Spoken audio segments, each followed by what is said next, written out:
He reaches, oh, that ball's out, that's live! Back the other way, Sam Hubbard! The Cincinnati Kid! Hubbard's got a convoy! Chased by Andrews! At the 30, the 20, he will score! To the end zone, down the field, and it is deflected, and gone! Touchdown! A.J. Green! Over goes back to throw, men are coming late, looks right down the middle, there's Eddie Brown, he has it at the 35 to the 30, he may go, 10-5, touchdown! Now the Bengals Super Bowl chances rest on his right foot. The kick is up. Yeah. It is good.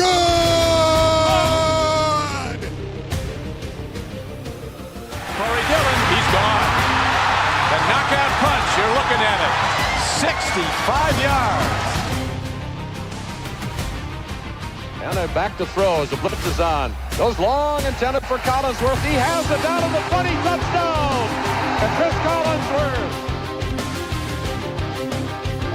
Throwing the long ball. Deep down the field. Chad Johnson's got it. Touchdown. Cincinnati. Look at Chase go. Oh my goodness, what a gear he just found. Chase for the touchdown. Wow, Chase is on the case. It is no fluke. It is a fact. The Cincinnati Bengals are headed to Super Bowl 56. The play clock at 3. Shotgun snap. Carr throws into traffic. Intercepted. Jermaine Pratt has the football. Yeah. Coffin nails. Bam, bam, bam. How about that?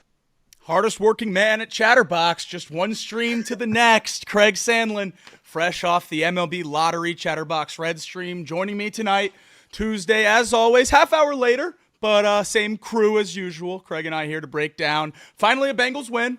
Been a long time since we got one of those, so feels good to have a win under the belt and be in here talking about that. Certainly higher vibes today, getting in the office, off the bench after a win, certainly more fun. Couldn't take as much flack from our friend Justin Kinner. But Craig, how are you doing? Day after the win, MLB Lottery, all that stuff. Having a good day so far? Yeah, busy day for sure, Yeah. but exciting day. Man, is it just me or does it feel like that Raiders game was like 3 years ago? I know. It feels like this team hasn't won a game in so long. Good to get a win. Obviously, didn't love that we needed a blocked punt muffed by the Cowboys in order to make it happen, at least in regulation, but a win nonetheless, and some potential positives that we'll talk about today that I'm interested in your take on, and obviously some negatives that I can't avoid. Got to talk about some of the negatives as well. It's just who I am as a person. But look, I mean, exciting day for a number of reasons. You get the win over the Cowboys last night. The Reds get the 9th pick in the MLB draft, and I get to chat with my boy Jacob.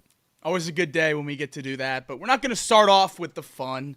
As always in this key plays segment with the Bengals defense, it's kind of bogged down by some bad plays, but I thought we would go in a different order today. Usually we start with the Joe Burrow fun play of the day, and we have one of those as we have for the last couple of weeks, but we'll start with the negatives, and I think the first play was... It's the first one I texted Craig to make sure we got right after the game. It was the opening touchdown, first drive of the game. First opening drive touchdown of the season for the Dallas Cowboys. They've been distantly the worst first quarter offense in football. They one of the worst first quarter offenses in the history of football. Third worst in the modern era since 1990 in terms of first quarter scoring. So just insanely poor offense to start games for the Cowboys so far in 2024. But that wasn't a problem on Monday night. Cooper Rush led him right down the field.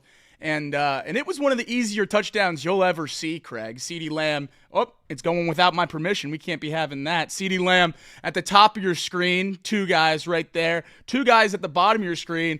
This is the easiest coverage of all time. It's the simplest coverage in all of the sport. Man-to-man coverage. There's 4 receivers. There's 4 DBs. let's guard your guy. It doesn't seem like rocket science. There's not even another route. There's no confusion to be had for the linebackers or anyone else about another route to deal with. It's just those 4 receivers with the 4 DBs. And Mike Hilton gets stuck in cement. I think there's some quickcrete right there at the goal line because he has a little hitch in his giddy up, and CeeDee Lamb is the only guy outside of the letters when he catches the ball for a touchdown. Just about as easy as it gets, Craig. A frustrating start to the game. Thought we were just going to get another classic Bengals defense game, and it wasn't necessarily that way for the entirety of the game, but certainly not a great starting drive. Yeah, not a great starting drive, and certainly not the matchup that you want to see on. No. I think it was fourth and 2, right? So 4th down matchup, you go man, and you end up with Mike Hilton man on man with CeeDee Lamb. Not a matchup that you really want to see a whole lot of, and certainly don't want to see 4th and 2 down in that part of the field with Mike Hilton one-on-one. But look, the thing that just stands out to me is like Mike Hilton gets back on his heels. CeeDee Lamb runs right up on him. Hilton is forced to either make a decision or do nothing, and he chooses to do nothing and leaves CeeDee Lamb able to get separation right away. And by the time that ball got to CeeDee Lamb, he had almost 4 yards of separation on the play. And I made the joke last night, but I truly mean it. Like during the Simpsons broadcast, Homer Simpson was in at quarterback of that play, and he very well could have made that play himself with how open CeeDee Lamb was and how obvious it was that he was going to be open early on in that route. You're absolutely right. And that first drive touchdown being that easy, and then immediately seeing the clip of Homer making the throw into the corner of the end zone, I thought, oh boy, this is going to be a long day of brutal Simpsons broadcast clips. But thankfully for all of us, the Bengals defense semi-stepped it up. Only allowed 20 points, had a pretty good stretch there in the middle of the game where they were getting stops, but we'll get to that later. They are still exactly the group that we thought they were. And that is clearly seen on this play, a screen pass to CeeDee Lamb, and we see the issues that have plagued this Bengals defense all year come to fruition yet again. CeeDee Lamb on the outside, a screen pass right there at the bottom of the numbers. Jermaine Pratt misses the tackle, and then right here is where I get scared, because you have CeeDee Lamb with about 3 yards of space without anyone else around him, and you have to be worried whenever a guy like that gets the ball in space. But at this point, this close to the line of scrimmage, you'd have to think an average defense could bring him down, but absolutely not. Trey Hendrickson over-pursues, gets upfield. CeeDee Lamb cuts underneath and goes for days. Cuts off a big-time gain on that play to start the game. CeeDee Lamb really had his way with this Bengals defense in the first half, and then they toughened up in the second half, but such a terrible play really all around on this one from the Bengals defense. It's really been a theme of the entire year.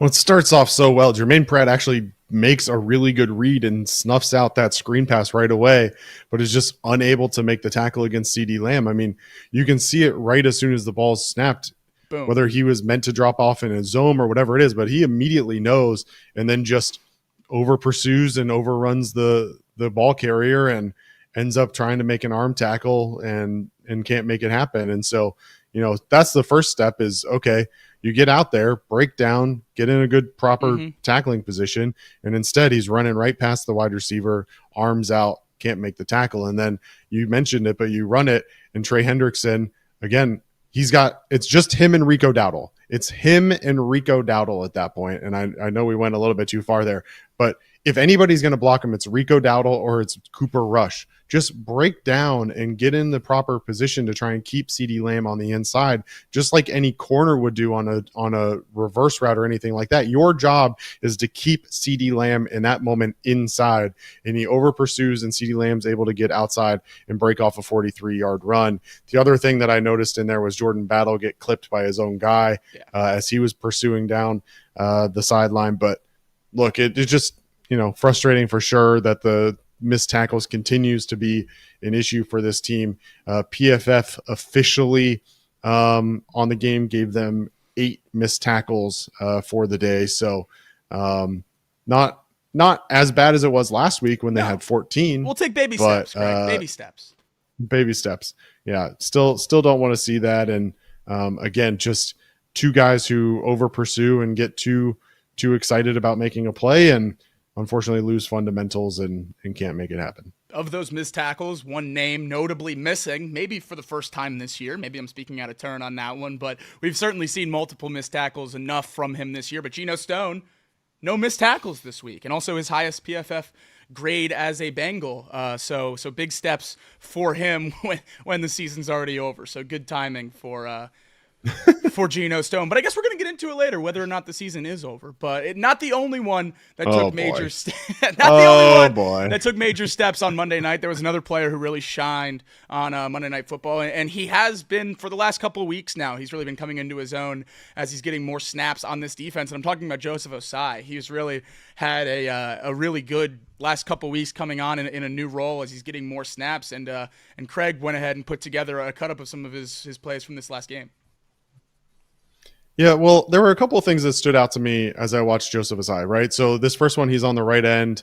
He stands up, patient, and makes the play. I mean, it doesn't look like anything super special on tape, but again, that's a really good offensive line in Dallas that is able typically to move guys off of their block. Ossai stands pat and is able to make the tackle behind the line of scrimmage. It's funny, PFF did not.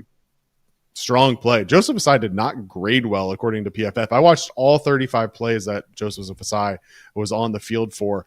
And I got to say, one of the things that's interesting to me that you'll start to see here in this next play is that they got creative with him. They moved him inside. They put him on a guard. He's able to use his speed and his power to get around there and pick up a sack.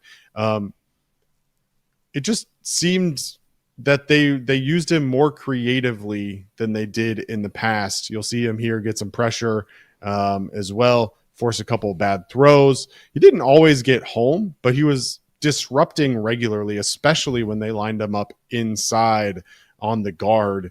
Something that I don't at least remember seeing previously. No. Here he is in the linebacker position. You'll see him start in, make a run, bull rush the lineman, and then him and Hendrickson able to get the pressure. But it was interesting to me to see the movement and the creativity that they had with Joseph Ossai on this week, and made some decent plays. Wasn't perfect, and certainly didn't get a ton of pressure when he was lined up outside, but progress for sure. And again, if you haven't been able to get pressure out of your defensive tackles almost all year, lining up Joseph Ossai inside, if he's able to get the pressure that he was able to get during this game against the Cowboys by lining up inside and taking advantage of some of those smaller offensive linemen, then certainly I'm on board with using that creativity to see what they can make happen with this young player. That's all we've been asking for really the last couple of weeks now, is some more creativity with these young guys so we can learn what exactly we have. And Joseph Ossai is a guy, unlike many pieces on this defense, that on draft night, many people were really, really excited about. He's a guy that fell down boards. A lot of people had him graded much higher than where the Bengals got him. We thought out of Texas he was going to be a steal for this regime in Cincinnati and have a really, really good piece in the mid-rounds of the draft. And obviously, he hasn't really turned into that. We made the joke a couple weeks ago, was this the first positive Joseph Ossai play we can remember in Cincinnati? Now, since then, the last 3 weeks, a sack each of the last 3 weeks. Now 3 sacks on the season, just a half away from his previous career high, really coming into his own now. And another thing I wanted to point out, the war is over, Craig. We fought a really, really good fight, and it's done.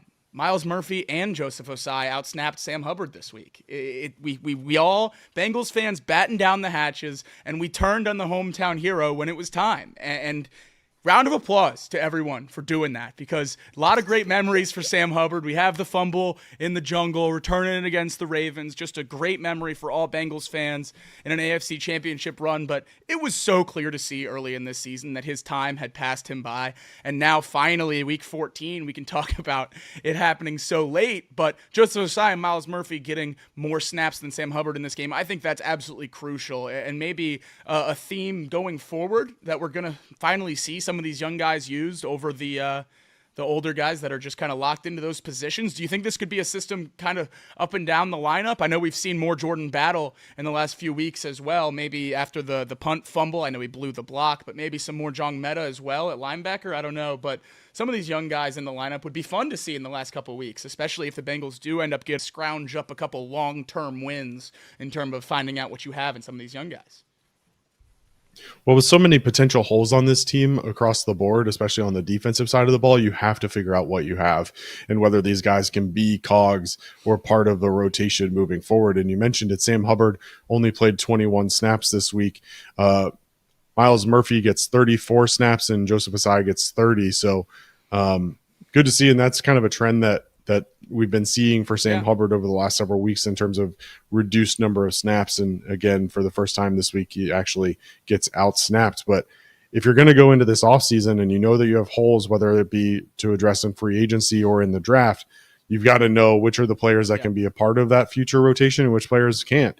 And at this point, whether we agree with this or later or not down later in the show, with the playoffs seeming bleak at best, now's the time to do that. And you can't wait until week 17 or 18 to try and figure out what you have for this next season. You've got to give them a decent chunk of playing time to be able to put some film together and figure out what you have. So I liked what I saw. And again, the creativity, there were multiple plays there that you saw that had Trey Hendrickson, Miles Murphy, and Joseph Asai all on the field at the same time. Absolutely. And they were able to use each other and the mismatches that they were able to get in order to make opportunities for each other. It wasn't always about Joseph Asai getting home. Trey Hendrickson was able to get home more because of the mismatch that Joseph Asai was able to provide him lining up next to him. Yeah, I think that's something we've been asking for a while with the lack of production from the interior. Use some of these other guys on the inside. Just see if it can work, especially in those obvious passing down situations. And obviously it did on Monday night, getting some serious pressure. And we don't have the play in here tonight. Maybe we should have pulled it in now that I think about it. But Lou Anarumo, before we move off the defensive plays, didn't learn his lesson. Another cover zero blitz at a crucial point in this game, Craig. But this one worked, so no one's killing him for it. Nobody's killing them for it, but they should. I mean, it's one of those things, right? We talk about it all the time with Zach Taylor and the play calling. When it works, we think it's the smartest play that you've ever drawn up. But when it doesn't work, what are you doing? And there's been plenty of plays that have worked that I, shake my head at and say, what are we doing? Throwing a screen on 3rd and 17 or whatever, and all of a sudden somebody breaks loose and gets open. But similar philosophy, right? Like, just make something happen. And there's been a number of plays this year that it didn't work out for the Bengals where they brought that cover zero, but it did work out for them last night, at least in that play. Obviously the CD Lamb touchdown, they had a lot of guys at the line of scrimmage too and left man on man. So it doesn't work every time, but works sometimes. 80% of the time, every time.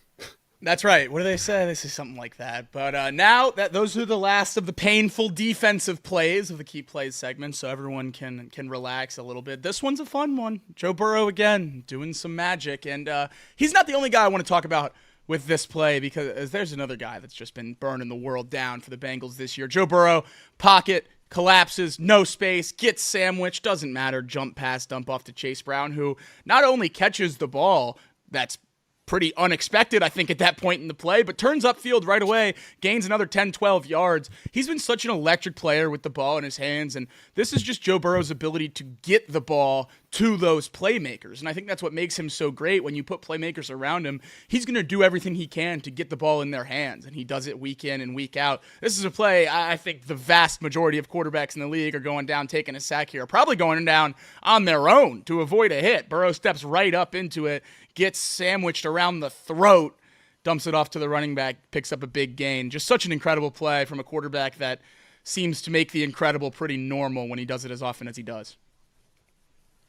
Well, and, we learned afterwards his knee got banged up, obviously, in future plays. But you see it again. I mean, when I was doing research on this Bursa thing that he talked about last night in the postgame, basically it's just repeated, blunt force to the knee kind of results in this swelling. So you had another situation where Joe Burrow ends up on his back or on his knees. And but yeah, Chase Brown, ton of explosiveness. We didn't bring it into the show, but that, this play that he scored on, the screen pass, he wasn't touched until the 6-yard line. He had already gained 15 yards before he was touched. I mean, that's just the explosiveness that he's been bringing. And again, no disrespect intended for any other Bengal or former Bengal, but it's just an explosiveness that they haven't had out of the backfield in several years.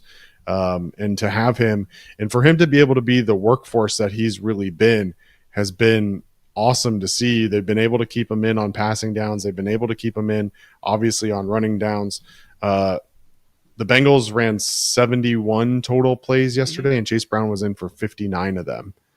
So that's really good to see. Ran the ball 14 times, pass blocked 6 times. Had a 83.5 grade in the pass block from PFF. So, yeah, I mean, really, really nice game out of Chase Brown, and really nice to see his progression over the course of the year. I obviously realize that they're going to need to add depth there, but nice to know that you have your bell cow in place and that you don't need to address RB1, at least for the next couple of years. Absolutely. It's been such a refreshing thing to see. It's something that we really talked about with the Chiefs for the last couple of years, with how they were able to draft Isaiah Pacheco in the 7th round and steal a really productive player at an important position for a bargain. And that's kind of exactly, not a 7th round pick, but what the Bengals have been able to do here with Chase Brown. You've gotten a really electric ball carrier into your offense with a mid-round pick, which is something the Bengals haven't hit on a ton. That's been so huge for Chase Brown. They openly tasked him with one thing this offseason to become a bell cow back. Not a bell cow back, but the lead back in the offense. They said, you got to block better, you got to catch better. You have to be more usable in the pass game. Well, what has Chase Brown done? He's become debatably the 3rd leading receiver on this team. I don't even know if it's debatable at this point. He's had insane levels of receiving production, at least in the last couple weeks. It's been so consistent what he's been able to put out, and that's just such a great thing to see in a time when it was really up in the air about what was going to happen in the Bengals' backfield. 6 catches on 8 targets this week for 65 yards. Caught all 3 of his targets for 30 yards the week before. 5 for 57 before that. 9 for 52 the week before that. This is a productive receiver out of the backfield, which is such a great thing to have, especially in this offense where we throw the ball as much as we do. Casey McAllister, our wonderful producer on Off the Bench, has a great long-term comp for Chase Brown in this offense. He says he's Austin Eckler in LA. I think that versatility in the run and pass game, the explosiveness between the tackles, I think that's a pretty exciting comp for Chase Brown. You brought it up. You didn't want to throw shade. I will. Joe Mixon, Chase Brown comparison this year. Chase Brown, 1,037 yards on 210 touches, 9 touchdowns for $986,000. Joe Mixon, 1,131 scrimmage yards on 232 touches, 12 touchdowns for $5.5 million. That for Joe Mixon is $4.86 per yard, or $4,862 per yard. Chase Brown getting under $1,000 per yard. Chase Brown, $4,697 per touch. Joe Mixon, $23,700 per touch. So just 100 yards less for Chase Brown, 3 less touchdowns on 20 less touches. I would say the Bengals made a pretty good decision there. I like having Chase Brown as the lead back in this offense, Craig. No shade, just facts, Jacob. I don't know if you saw this. It's just numbers. That's all I'm doing, just numbers. I don't know if you saw this or not, and I didn't watch this to know, but saw a lot of people on social media talking about the Manning cast apparently shared that Chase Brown got LASIK surgery over this offseason, and that's part of the reason why he's catching the ball better is because he can see better. So I thought that was interesting. There was another famous Jameis Winston, right, who famously got LASIK after the 30-30 season, said he couldn't tell who he was throwing the ball to because he couldn't see him. Turns out his vision wasn't the problem. He still throws picks. No. Funny story, though. It's hard to catch a ball if you can't see it. So that's absolutely shout out true. to Chase Brown. And LASIK has the company, has been big Bengals fans this year. And I don't know if that's because they're Bengals fans or because the Bengals have been on the wrong end of a lot of really, really bad calls. But after about every single game, I've opened Twitter to LASIK tweeting at the refs for Bengals games. So not only are they trying to help us in the bad calls we're getting, but they're helping out Chase Brown. So super shout out to LASIK. Maybe they want to be the title sponsor of Chatterbox Bengals. That would work for me. There you go. We can do it. We can do a ref review as part of our segment if LASIK is interested. Maybe their social media manager is a Bengals fan, someone from Cincinnati. Maybe we should get them on and we can talk about It's about all the great plays that have been called against the Bengals That'd this be year big by time. these That'd be fabulous big NFL time. referees. Speaking of great plays for the Bengals, We'll have to have our interns clip this one up and send it out to LASIK and see if we can get them on board. Yeah, no, you're right. They absolutely If you're watching, admin, go ahead. Speaking of great plays for the Bengals, most of those this year have come from one guy on offense, at least, and that's Ja'Marr Chase on the receiving end of a lot of those, closing in on a triple crown at this point in the season, has a significant lead on all of those positions 14 weeks in. Just an unbelievable season for number one. And Mike Zimmer, old friend of the Bengals, maybe he was throwing us a bone this week, but he would not stop single covering Ja'Marr Chase. He just wouldn't do it. This is the final touchdown of the game. I played these in the wrong order, but that's okay. Final touchdown of the game. Joe Burrow throws this ball to Ja'Marr Chase, single coverage. He's been single covered all night. At this point in the game, Ja'Marr Chase has 120 yards and 13 catches and a touchdown already. You don't think maybe you double the guy? I don't know. I have no sympathy for the Cowboys after a coverage like this. No help, lone safety, middle of the field. Ja'Marr Chase one-on-one on the outside. He wins that matchup every single time, as he did almost all night against the Cowboys. Yeah, I mean, as I was watching film, it really stood out how open he was a lot of times. I mean, there were multiple plays where he, like this one, had 5 yards of separation and was able to make a catch pretty easily. Next Gen Stats has him at 2.94 yards of average separation. I find that really hard to believe, having watched the film. I mean, I know that it's data, it's stats, it's hard to argue against, but I mean, 2.94 seems really hard to believe on some of the plays that I saw that averaged out to be like 5+. So Yeah. Must have been really blanketed on a couple, because he certainly wasn't on the ones that I saw. That's exactly the point I've taken away from what I've been able to see of Ja'Marr Chase from this last week. Just a dominant performance, and not the first time he's done it this year. 3 games this year, multiple touchdowns, over 170 yards, and over 10 catches. He's done that 3 times this year. No other player's done that more than once. Is there much more that needs to be said about Ja'Marr Chase? I mean, we can have the debate, I'm sure we will, all offseason about who the number 1 receiver in the league is, and Justin Jefferson deserves a ton of respect for what he's been able to do in Minnesota. He's an unbelievable player, and there's a lot of really great receivers in football, but I just don't think any have as unique of a skill set as Ja'Marr Chase. He can do absolutely everything you ask a receiver to do in an offense, and he does it at such a consistent level that it really is just one of one, and it's unbelievable. And this was the one I wanted to show first, just to show you guys that they were single covering him all game long. Trayvon Diggs at the bottom of the screen, first time he's been in the lineup in 2 weeks, and you're putting him one-on-one with Ja'Marr Chase at the bottom of your screen. This is the easiest 1, 2, 3. He hesitates, does Burrow, but fires right away. Chase, another 3 yards of separation there on that route when he breaks away from Trayvon Diggs. Just such a great route runner. Eventually, these 14-catch, 177-yard, 2-touchdown games are going to start to go away, because teams are going to realize it doesn't matter if you have Trayvon Diggs or Deron Bland or whoever else out there. You can't single cover Ja'Marr Chase. You just can't do it. He's going to take you out to the cleaners if you do so, and that's exactly what he did on Monday night. 14 catches, 177 yards, just an unbelievable game. That's the best game of basically any receiver in the history of the NFL's career. But it's what, the 3rd best game of Ja'Mar's season? Yeah, I mean, which is crazy to think of too, right? I mean, the fact that last night was his 3rd best of the season is crazy. But I don't know what to make of it. I mean, you look at some of the stats. I mean, the last 2 weeks, it just feels like teams have been trying to take away T. Higgins, and they're leaving Ja'Marr Chase one-on-one. I mean, Pittsburgh did it last week too, where they were leaving Ja'Marr Chase seemingly one-on-one most of the time. He went for 6 for 86 and a tutty last week. I mean, insane.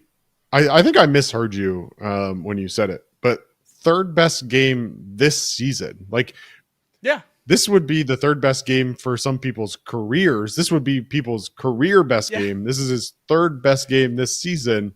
He had 10 for 193 and 11 for 264 in the 2 games against Baltimore, 14 for 177. I saw on social media the debate. Is he 101 in fantasy football next year, or does Saquon sneak in there at 1-1?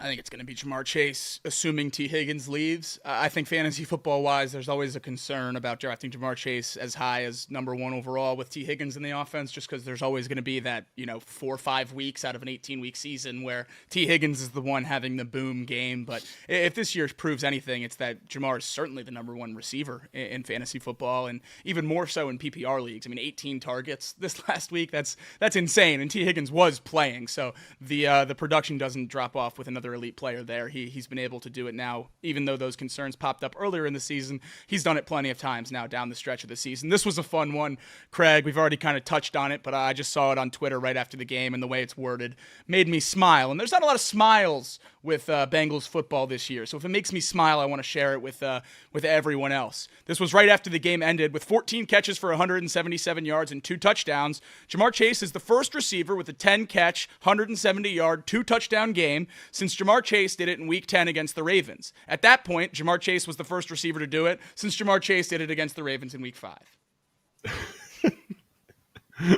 I just thought that was a good one. That's from Benjamin Solak on Twitter. I thought that was about as good as it gets. I mean, there's just no one doing what he's doing this year. We talked about on Monday night. Man, that was just last night. We talked about it on Monday night about how close he is to, or how big of a lead he has in basically all of these Triple Crown metrics so far. It's unbelievable what he's been able to put together. Such a great season, but he's not the only one having a great season this year. We all know the numbers Joe Burrow's putting up. They're second to none. It's one of the best quarterback seasons of all time. I don't think that's crazy to say. The other guys that have put up these numbers have all been MVPs, at least what he's trending towards or projected to get.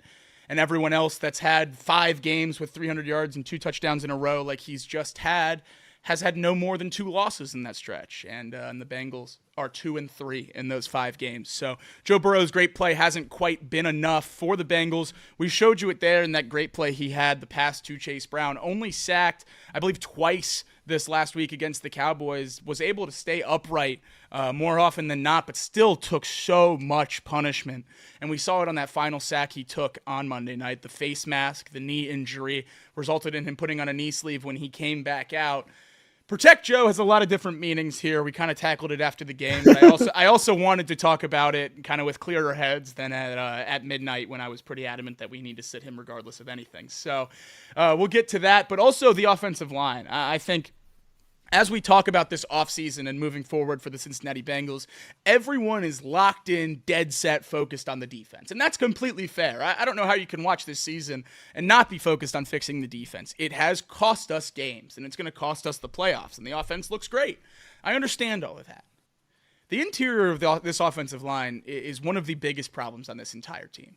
And it gets even bigger next year when you probably don't have Alex Kappa. Not that he's been any good, but he's a body. And you're going to cut him to probably save the money on his contract. At least it makes sense to me when looking at the big picture of how this offseason is going to go for the Cincinnati Bengals. So you have to fix that interior, because even though Joe might not be taking the sack numbers that he took as a rookie, as a second-year player, he's getting hit at a crazy rate. He is taking a beating in these games, and that's just not a sustainable way to operate. It feels like a broken record how we were talking from the beginning of his career, begging for them to fix the offensive line, and they did. They invested in 3 big pieces for that offensive line. Ted Karras has been one of the best centers in football since he came to Cincinnati, still putting together a really, really good year this season with 0 help next to him in terms of the guards. Kappa had some good seasons in Cincinnati, but has certainly fallen off this year, and I don't know that it's necessarily salvageable. You're seeing great stuff from Amarius Mims. No sacks allowed against some of the league's best pass rushers, TJ Watt, Myles Garrett, Micah Parsons. No sacks allowed in the games against them.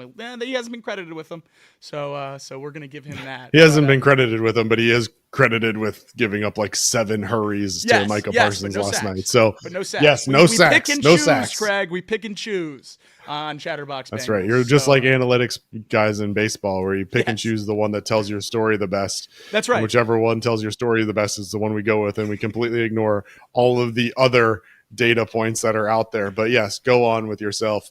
Let's certainly not talk about Micah Parsons and the fact that he was dominant out there hurrying Joe Burrow 7 different times, hit him 3 times. That is what I'm times. getting to here. The offensive line is one of the major problems of this team this offseason, and we have to address it.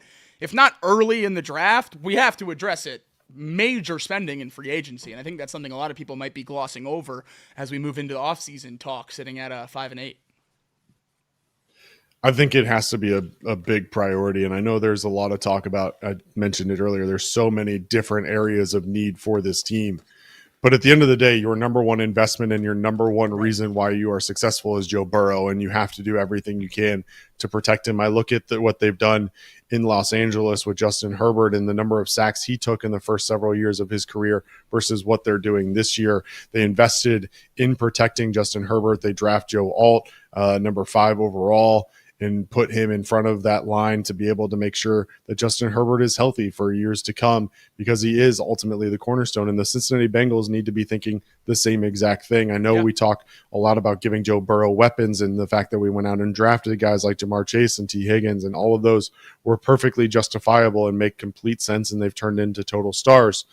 But you at some point are going to have to address what is the elephant in the room, and that is that Joe Burrow is only helpful to this team if he is available. Correct. And that's not going to be something that you can count on if every single game he's getting hit 7 times and sacked multiple times and hurried multiple times. And he's shown an amazing ability to avoid that pressure throughout this year and to make incredible plays while under duress. But imagine the plays he'd be making if he wasn't under duress, and the amount of stat lines that he would be putting up if he wasn't taking 3 sacks a game. So, yeah, for me, I think O-line is probably the number one area to address in the draft. And I realize that a lot of it will depend on where they're picking and who is available. And there's a lot of attractive names on the board, I'm sure, when it is their time. But for me, it's a top 3 draft pick for sure this year. I'd be okay if they don't end up going offensive line in the first round if there is a better fit at the defensive line or in the backfield of the defense. But the Bengals have to hit what I on certainly these don't picks want to this do. year. You can't be locked into a certain position before the board falls. That's not an option going into this draft, at least in my opinion. No, there's too many holes. But what I do think, and and this is just what I'm trying to get to, is that what I don't think you can do is go into the 2025 draft and rely on a 4th round draft pick again to replace a 4th round draft pick, right?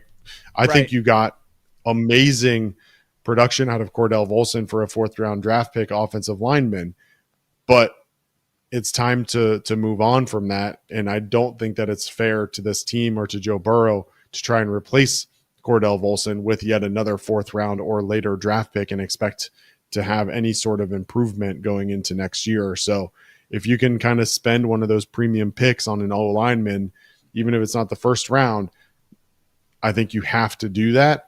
And then again, like you said, there's going to have to be some free agency signings on this team this year, because not only are you going to have to address holes in the draft, but you're going to have to be creating holes by cutting certain players that are just not living up to the contract that they are being paid right now. We look at guys like Sheldon Rankins, and I don't know what's going on with Sheldon Rankins right now with this illness that's been keeping him out for 3 weeks. But nonetheless, there needs to be a conversation about who is going to be on this team next year and who's going to be a casualty of the cut. And you look up and down, there's a number of different people on social media that have shared their opinions on who's going to be on that list, but there has to be a good chunk of cap casualties this year in terms of moving on from guys who are getting overpaid. It can't just be 1 or 2 guys. There are legitimate 4, 5, 6 guys who probably should be either restructured or moved on from. Absolutely. And that's going to be what I've been saying all season as the first point in time when we know how the Bengals are going to attack this and whether or not they're serious about changing the way they operate and committing to winning. And it's whether or not they're willing to eat some of the dead money on some of the obvious cuts that fans have been calling out for a long time now that kind of go against the way they've operated in the past. They don't take a lot of that dead money on the books. And there's an opportunity to honestly do a lot of that this offseason. I don't expect the Bengals to cut everyone that I necessarily want them to, but if I make a long enough list, hopefully they pick off more than half or so, and then we're in a good spot going into the offseason, because this team does have a lot of holes, as we've said time and time again, and you're going to need as much cap space as possible and as much draft capital as possible to get that done. You're going to have to address all these spots, and you're going to have to hit on those signings and those picks. The other part of protecting Joe Burrow that I do think is warranted of a discussion is whether or not you talk about shutting him down at some point. I know we've done that on the show before Monday night, and then on Monday night we did talk about it after the game when he came up a little injured with the knee injury, putting the brace on. But I just wanted to touch on it now with a little bit clearer heads than late night after the game, at least for myself. Seeing him get hurt in a game like that where you win it and your season moves from a 1% chance to make the playoffs to a 2% chance to make the playoffs, that just struck me the wrong way. I have a tough time watching a guy that the whole franchise is reliant on being out there put his body on the line for something that I'm struggling to convince myself matters. And I think that's the crux for a lot of Bengals fans right now, is he's going out there to play for personal goals, and that's great, and that means something. And I like that he is a competitor and wants to play, and I appreciate that from all these guys. But I do think at some point a coach's job, so the higher ups in the organization's job, is to protect players from themselves. And we talk about that with injuries a lot. And when players want to come back early, and you have to tell them no, and that they're not ready, and that it's better for the team for them to sit down. Obviously, this is a much different situation than that, with Joe being healthy, or at least close to healthy after that game, banging up his knee, his surgically repaired knee. I should specify on that. I just think that if you lose one of these games down the stretch, there has to be a discussion if you have 2 or 3 weeks left playing against defenses like the Steelers and the Broncos, these pass rushers that could get to Joe and get him hit quite a bit. And we've seen that it's not just the sack numbers that can cause these injuries. It's the great plays, the touchdown plays, where he's getting hit some of the hardest. I mean, it was like a 40-yard bomb where he's laying on the logo after the play, or in this game on Monday night, because he gets hit so hard right in the chest when he's making the throw. It's just not a sustainable model, and I think that's why the offensive line is such a big need. But while we have the guys we have out there, probably without Orlando Brown for the rest of the year, is it really in the best interest of this team to have Joe Burrow out there? And I think the most important thing to think of, the best interest of this team is to keep Joe Burrow happy. Number 2 is keeping him healthy. And they're very close together. I obviously want him healthy. That is of utmost importance. Everything goes to crap if Joe Burrow gets hurt. But number 1 is keeping Joe Burrow happy.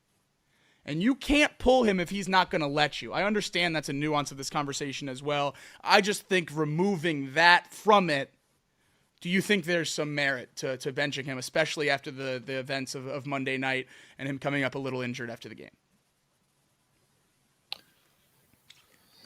I mean, I get where you're coming from. I just think it's completely opposite of everything that people stand for. Yeah. I mean, the whole message, and this is where it becomes difficult, right? Is your entire message throughout the entire season is to finish every play, right? I mean, every coach pushes on finish the play, finish it out, and to then turn around and say, "Oh, but not you, Joe.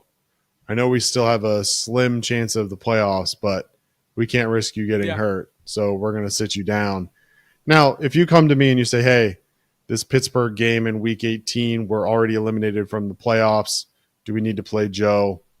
I could be convinced otherwise on something like that, but I don't think realistically you can sit down Joe Burrow and look the rest of the team in the face and say, "We're giving up on you," or "We're giving up on this season," or on this team.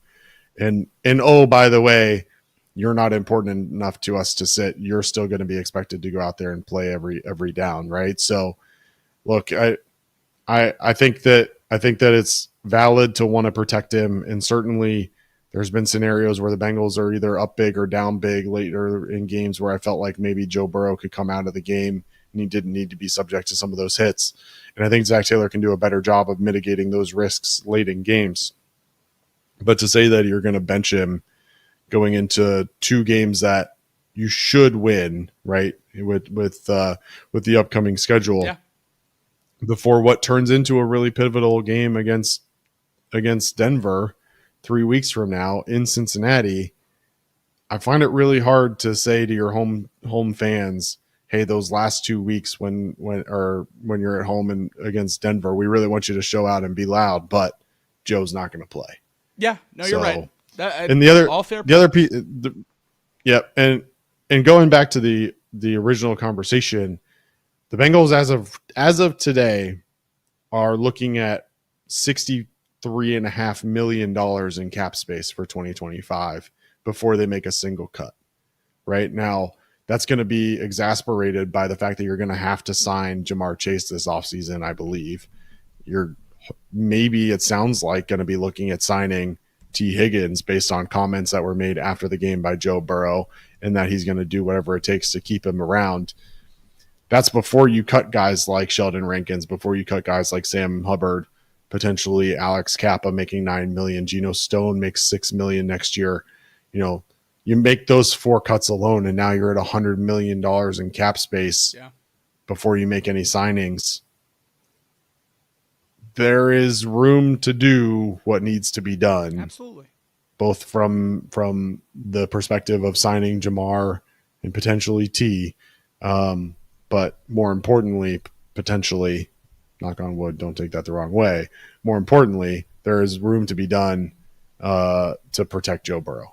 Absolutely. And this whole conversation is a little twofold now, Jacob. I know you kind of hinted at it, but like with the news coming out today that somebody broke into Joe Burrow's house last night, protect Joe Burrow takes on a whole new meaning.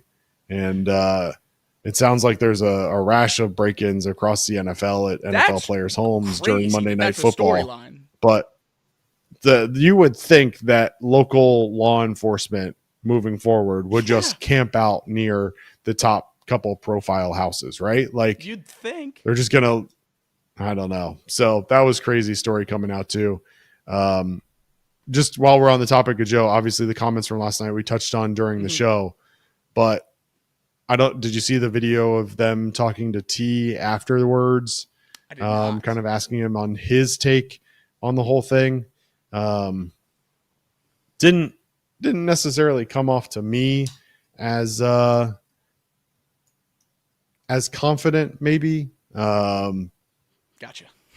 But you never know. You never know. I guess we'll see. We'll see what happens. And can you imagine if the Bengals go out and sign Jamar Chase and T. Higgins to like 5-year contracts after this year? Man, what a world we'd live in. It'd be crazy. It'd be crazy. That's what I want to get to in this next segment, the Triple Crown, just how great Jamar Chase has been this year. And I don't just want to talk about the numbers or anything like that. I want to talk about what it means for the Bengals, because in this season, obviously, it's a lot of fun to root for Jamar Chase to chase this Triple Crown, to see the stats every single week that he's doing something no other receiver's ever done before, that he's doing something 3 times that only a few guys have only done once. And it's crazy to see. I mean, I'll go through it again. 6 receptions up on number 2, 150 yards up on number 2, and 6 touchdowns up on number 2. 6 touchdowns, Craig. Just unbelievable from Jamar Chase at this point in the season. What does this mean for Cincinnati? How much bigger could his contract really get? It was reported before the season that they were close to a contract hung up on guarantees and putting the money in escrow and all those things that the Bengals get hung up on, but they were right around a $40 million a year mark. How much higher could this contract really go? Well, I think the contract that I saw was that Justin Jefferson signed for 35, and it sounded apropos at the time, but it sounded like the contract that the Bengals were offering was exactly that, or maybe kind of what Jamar joked about was a penny more than Justin Jefferson. And now you're looking at going into 2025, and 38 to $42 million range. I mean, it's certainly going to be more than 35 at this point. I mean, there's knowing Justin Jefferson signed for 35 with 110 million guaranteed. I don't know. How much of a jump can that be? I mean, it's just one of those things, like, how much more room is there to go up right now in contracts? And I mean, obviously Justin Jefferson's the highest paid wide receiver at $35 million a year. I'm wondering who else is like CD Lamb signed a 4-year, $34 million. AJ Brown, 3 years, $96 million at $92 a year. Amon-Ra right at 30. And then you've got Ayuk and Tyreek Hill at $30 million a year, 4 years, 120 each for those. I mean, I like, part of me wants to stop myself and be like, they're not going to jump $5 million and give Jamar Chase $40 million and give him $5 million a year more than they gave Justin Jefferson. But at the same time, I'm like, maybe they will. It's just, the floor. I don't know what kind of. I'm talking 40 crazy, to 45. Man. We're getting up to like 43 maybe a year in this Jamar Chase extension. I think this could get really, really ugly for the Bengals in terms of how much of the cap it's eating up at some point down the line in this contract. But that's always the important thing to remember with these big-time contracts, that major cap hits don't come for a couple years. But we know with the Bengals, you have to put money in escrow, and we struggle doing that. We never have cash on hand. Jamar Chase next year will be on his 5th-year option, regardless of extension, so that won't affect next year's cap, but certainly something to keep an eye on down the line, and certainly a big proponent or dependent on how we're able to spend money elsewhere, how much money we're giving Jamar Chase, how much money we're putting into that escrow, how much cash we have to put up front. That means how much cash we're going to be able to spend anywhere else, and I think that's the conversation with T. Higgins as well. What would the price be for the two of them? And is that even feasible? Does it make sense for the Bengals? And should they do it if they're presented with the opportunity? At this point, I would say yes. I've been anti-extending both receivers for a long time, really basically the length that the discussion has been prevalent in Bengals fandom, just because I don't think it makes sense to have over $100 million, $120 million probably now locked up in 3 players in a sport that has a salary cap. I just think you're playing with an arm tied behind your back and you're putting yourself in a tough spot to be. But I needed anyone else on this Bengals team to prove to me that they're a cornerstone player. Anyone else. So I had somewhere else to put the money, at least in the future. Look ahead and say, okay, we're going to have to pay this. Cam Taylor-Britt, he's a Pro Bowl corner. Great. We're going to have to pay him down the line. We can't pay T. Higgins right now. I'd be fine with a lot of that. I don't see anyone on this roster other than Joe Burrow, Jamar Chase, T. Higgins that I'm comfortable naming a cornerstone player. A lot of people will jump on my case for not saying Trey Hendrickson, 30 years old.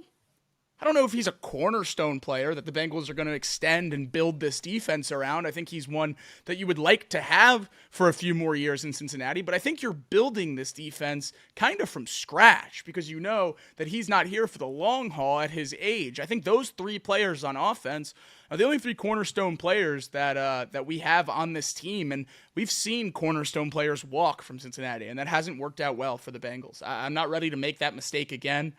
I'm not ready to let T. Higgins walk and then spend a 2nd-round pick on a receiver that doesn't work, and then sign a receiver in free agency that doesn't work, and cut him and then sign a receiver in free agency that's worse than the receiver you signed the first time. I can't go through the Jesse Bates debacle again. Just re-sign T. Higgins. Have 2 elite receivers. I think it'd be about $70 million for the both of them combined, 40 for Jamar, right around 30 for T. Higgins, 42, 28 or something around that range. Maybe you can get T. Higgins on a little bit less of a contract depending on what he's being offered elsewhere. I just expect that he's going to get $30 million offers elsewhere. So you're not going to be able to talk him into taking a $5-10 million discount, but maybe 2 or 3. And you go 42 for Jamar, 28, 27 for T. Higgins, then you can stomach $120 million for 3 players. I think that's the route the Bengals should go if the opportunity presents itself. Obviously, if you're getting up above $30 million, T. Higgins is out the building. But if you can get the 2 receivers for 70 or less, I think I'm all in. I mean, I think that's where the difficulty lies, right? I mean, if I tell you to, all right, let me ask you this. Will T. Higgins make more or less than Devonta Smith from the Philadelphia Eagles? More. Will he make more or less than the contract that DJ Moore signed with the Chicago Bears? More. You're not even close. Should he make slotting? Should he make more or less than Jalen Waddle? Well, now are you asking me should he or will he? Will he? Okay. Should he? I think it's a whatever big you, difference. whatever you want, however you want to answer it. I don't think the Bengals should give him over $30 million. I think he's going to get over $30 million on the open market. A.J. Brown deal. 32 a year. Jalen Waddle's contract. You're ready to pay Amon-Ra or T. Higgins more than Amon-Ra St. Brown. That was the contract I had circled. Was Amon-Ra's. I don't know how NFL teams are going to look at his injury history. That becomes the question worry. to me. I hope they value it and we can get him for less. Yeah. I mean, you certainly hope that they look at it and say, look, we want to pay you. But the other piece of that is that he's not going to go out and sign a short-term deal. He's going to want 4 or 5 years. Yeah. Not going to go out and just sign a 2 or 3 year deal. He's going to want 4 or 5, right? So once that happens, you're on the hook for that money, assuming that a majority of it is guaranteed. So if he gets hurt, you're still paying him. Yeah. So I don't know. It's tough because it's a year later too, right? And contracts seem to go up every single year, regardless of everything else. Like if T. Higgins would have signed last year instead of signing the franchise tag, and you had to think about it, do you think he would have signed for less or more than Amon-Ra St. Brown? Less. If you look at the body of work, do you think that he deserves more or less than Amon-Ra St. Brown? Less. For sure less. And yet here we are a year later, and just because it's a year later, but also because the market for free agent wide receivers very rarely, if ever, has receivers of the caliber of T. Higgins actually available, right? That's the biggest difference here is a lot of these guys are re-signing with the teams they're already on. They very rarely, if ever, actually hit the open market. I'm trying to think of the last time a big-time wide receiver was available on the open market like this. And Devontae Adams a trade? Or was that free agency from Devontae Adams was traded to Vegas. Yeah. So then tag and Stephon trade Diggs teams was are going to let him traded. walk. He shouldn't hit free agency. What does it cost to tag him? 120% of this year. So 26 million. Yeah. Why wouldn't you do that anyway? Right. I mean, obviously you'd love to get a long-term deal done, but Because if I you're gonna have to don't pay think him you can 30 tag him million anyway. Like the worry about tagging him again is you can't tag him a third time. So you'd be guaranteeing that he walks in free agency. I think the thought this year is you either get an extension done or you tag and trade him. I don't think there's any way he plays on the tag next year. you think he just sits out the entire year? I don't think he'd sign it. Yeah. It'd be interesting. It's hard, really hard to walk away from 28 million, but if I it's know. walking away from 26 million because you think that you're going to earn 125 million over the course of the following 4 years, then yeah, that's tough to do. I also think, like, with important, as we always talk about, especially in Cincinnati and with Zach Taylor at the helm, how important culture and vibes and all that stuff is. Double tagging a guy when you're probably going to pay Jamar Chase, $40+ million. I'm not sure that's the best for the locker room. So, I mean, my opinion, I think the best option is to tag and trade him for, I think, a late first or an early second round pick. I mean, I'm talking about a top 40 pick for T. Higgins in a tag and trade. Obviously, they'd have to get an extension done with him, but I just don't think the teams in the open market are going to view the injuries the same as we do in Cincinnati.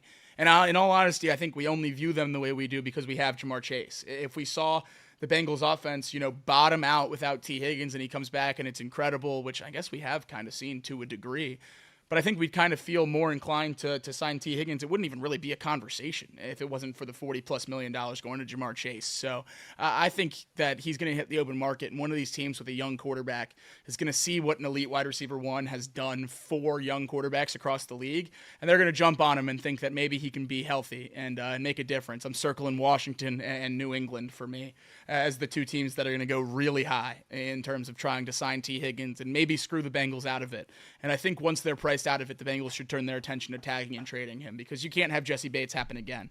You can't have an all-pro level player walk out of the building for free. You have to get draft capital back for him. If T. Higgins leaves, as we talked about earlier in the show, you have to use a draft pick on a wide receiver. I'm not saying a first-round pick, but you have to use a relatively good pick on a wide receiver, or spend good money in free agency on a wide receiver too, and hopefully maybe you can just swing the draft capital you get for T. Higgins into a cheaper wide receiver too that can produce right away. That'd be a pretty good recipe for success if you ask me. But if I could pick, I'm picking T. Higgins in Cincinnati. Don't ask me about the price. That's always going to be the hold up, and always not the fun part as we get into the offseason. Yeah. When's the tag deadline for 2025? Do we know? That's a good question. Final 2 weeks of February. So franchise tag and transition window will be open over the final 2 weeks of February. New league year begins mid-March. So you have to franchise tag him before you ever know, theoretically, whether or not he would get that deal with New England or whatever. But I would hope that. I think I would assume that it's a formality, right? Yeah. Is there anybody else on the roster that is even tag worthy? No. There's not, right? No. I'm not missing somebody that would be tag worthy. So you wouldn't even need it. You'd tag him the next year.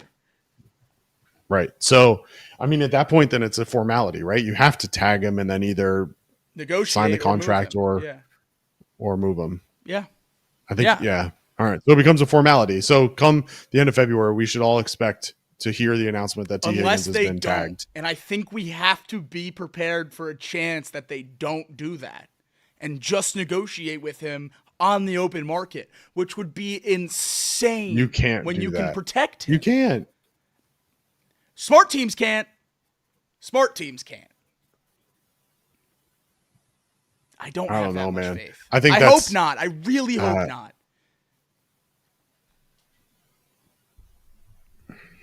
We'll see. We'll see. What's a return? I mean, we're way off topic. What's a return look like for T. Higgins if you tag and trade him? I think it's a top 40 pick, a second rounder, high second rounder. Maybe you could go back end first, but I'm thinking high second rounder. New England second. So you're telling me he's worthy of being top 3 paid wide receiver of all time, but he's not worthy of a first round pick? I would like a first round pick. I just don't think you're probably going to get that in a tag and trade when they also have to pay him. If he was under contract, he's worth a first round pick. But I think with them also having to pay him the extension, I think that's going to drastically cut down on what you're able to get back for him. A.J. Brown got a first round pick though, so desperate teams do desperate things. I don't know what could happen. Certainly an opportunity, but I think the likelihood of a T. Higgins trade would probably be for basically what you drafted him with, which would be a pretty tough pill to swallow, which is when you circle back and say, do you just pay him the money? I think every time you talk about what you could get in return for a T. Higgins, you come all the way back to the fact that maybe it just makes more sense to bite the bullet and pay the two guys.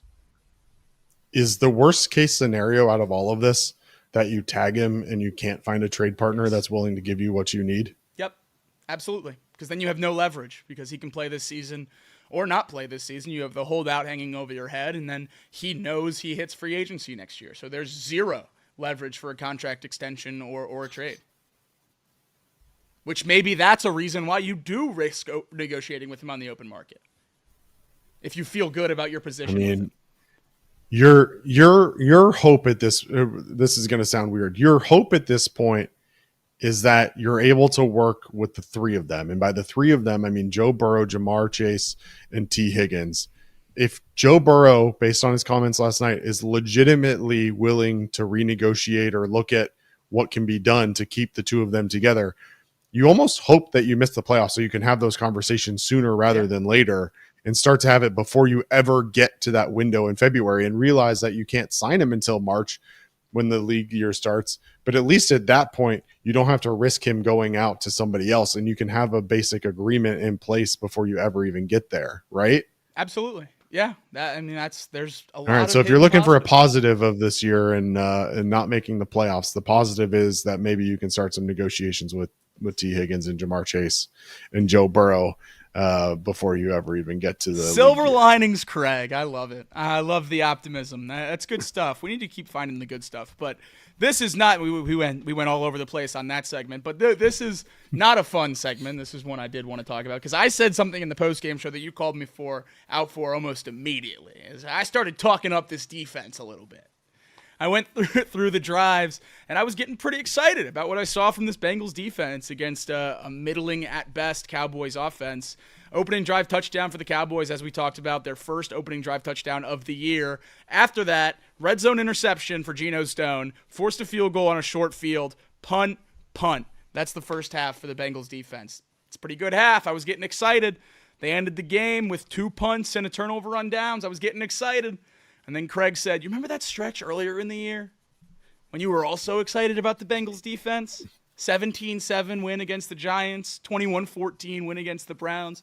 Remember when you thought the Bengals defense was clicking then? Yeah, Craig. Craig always has to rain on my parade, but he's absolutely right. This team has had every opportunity all year long to prove to us that they've improved even marginally or changed anything on defense, and every week it's the same thing. You're able to hold a poor offense in Dallas to a top 3 performance they had on the year, and then you win the game by a touchdown off a blocked punt that they muffed. So, I mean, I guess I'll take it, but yeah, this defense just isn't good against anything but the league's worst, and even against the league's worst, they barely do enough. This team is exactly what we thought they were, a dominant offense, a struggling defense, and that would be dangerous in the playoffs. We know that you need an elite quarterback and you need a defense. So to make this run and get in and then watch this defense in the playoffs, who knows what could happen there. But don't get false hope holding this Cowboys team under 3 touchdowns. I almost fell for it. Craig snapped me out of it.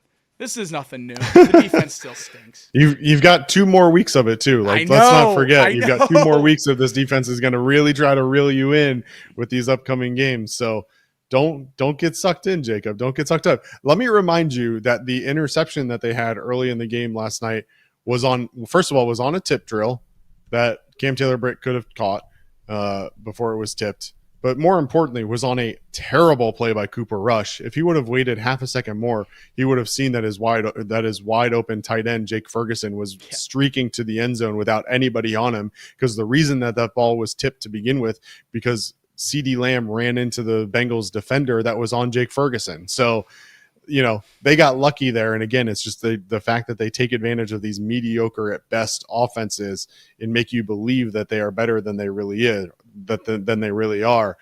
Again, I want to give some credit to Lou Anarumo. I like some of the creativity that I saw last night. I didn't love the zero blitz, but I like seeing Joseph Asai move around and get him different reps. So I like some of the things I'm starting to see. I think they're too little too late to save Lou's job, unfortunately, but nonetheless, just remember that over the next 2 weeks, when we get back together on December 24th or whatever day that is, and we get done Christmas with the Eve show, Craig, finishing out our third straight victory here in this streak here, and we start to think, oh, is this Bengals defense for real? They just held teams to 20, 17, and 13 points or whatever it's going to be over those next 2 weeks. Don't buy into it. Don't buy into it, because then you're going to turn around and you're going to have to play Denver and you're going to have to play Pittsburgh again. And if Pittsburgh is playing for anything, if Denver's playing for anything, just be ready.